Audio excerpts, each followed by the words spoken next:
Hi friends, ಒಂದು ಹೊಸ scam start ಆಗಿದೆ. ಸ್ಕ್ಯಾಮ್ ಹೆಸರು ಬಂದ್ಬಿಟ್ಟು ಜಂಪ್ ಡೆಪಾಸಿಟ್ ಅಂತ. ಇದರಲ್ಲಿ ಸ್ಕ್ಯಾಮರ್ಸ್ ಉಂಟಲ್ಲ, ನಿಮ್ಮ ಅಕೌಂಟಿಗೆ 2,000ದಿಂದ 5,000 ರೂಪಾಯಿ ಟ್ರಾನ್ಸ್ಫರ್ ಮಾಡ್ತಾರೆ. ಟ್ರಾನ್ಸ್ಫರ್ ಮಾಡಿದ ಕೂಡಲೇ ನಿಮ್ಗೆ ಬ್ಯಾಂಕ್ ಇಂದ ಮೆಸೇಜ್ ಬರ್ತದಲ್ಲ, your account has been credited ಅಂತ.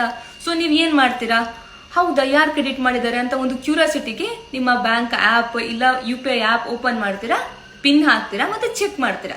ಯಾವಾಗ ನೀವು ಪಿನ್ ಹಾಕ್ತೀರಾ ನೋಡಿ, ಅವಾಗ ಉಂಟಲ್ಲ ಇಂಟರ್ನಲ್ಲಿ ಅವ್ರು ಏನ್ ಮಾಡಿರ್ತಾರೆ ಅಂತ ಹೇಳಿದ್ರೆ ಸ್ಕ್ಯಾಮರ್ಸ್ ನಿಮ್ಮ ಬ್ಯಾಂಕ್ ಅಕೌಂಟ್ಗೆ ಒಂದು ವಿಡ್ರಾಲ್ ರಿಕ್ವೆಸ್ಟ್ ಕೊಟ್ಟಿರ್ತಾರೆ. ಸೊ ನೀವು ಪಿನ್ ಹಾಕಿದ ಕೂಡಲೇ ನಿಮ್ಮ ಅಕೌಂಟ್ ಇಂದ ಹಣ ಅವರಿಗೆ ಟ್ರಾನ್ಸ್ಫರ್ ಆಗುತ್ತೆ. ಆಲ್ಮೋಸ್ಟ್ ಖಾಲಿ ಮಾಡ್ತಾರೆ ನಿಮ್ಮ ಬ್ಯಾಂಕ್. ಓಕೆನಾ?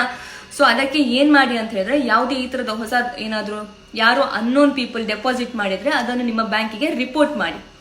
ಇಲ್ಲ ಅಂತ ಹೇಳಿದ್ರೆ ಒಂದು 15 ನಿಮಿಷದಿಂದ 30 ನಿಮಿಷ ವೇಟ್ ಮಾಡಿ, ಅದಾದ್ಮೇಲೆ UPI ಆಪ್ ಓಪನ್ ಮಾಡಿ ಹಣ ಯಾರು ಹಾಕಿದಂತ ಚೆಕ್ ಮಾಡಿ. ಸೊ ಅವಾಗ ವಿಡ್ರಾಲ್ ರಿಕ್ವೆಸ್ಟ್ ಏನು ಕೊಟ್ಟಿರ್ತಾರೆ ನೋಡಿ ಸ್ಕ್ಯಾಮರ್ಸ್, ಅದು ಎಕ್ಸ್ಪೈರ್ ಆಗಿರುತ್ತೆ.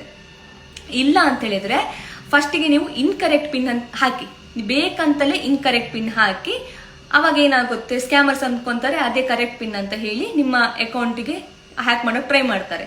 ಅದಾದ್ಮೇಲೆ ಬೇಕಾದ್ರೆ ಕರೆಕ್ಟ್ ಪಿನ್ ಹಾಕಿ. ಈ ತರ ಮಾಡಿ ಈ ಸ್ಕ್ಯಾಮ್ ನ ತಡಿಬಹುದು. ಸೊ ಆದಷ್ಟು ಎಲ್ರಿಗೆ ಶೇರ್ ಮಾಡಿ, ಮತ್ತೆ ನೀವು ಹುಷಾರಾಗಿರಿ.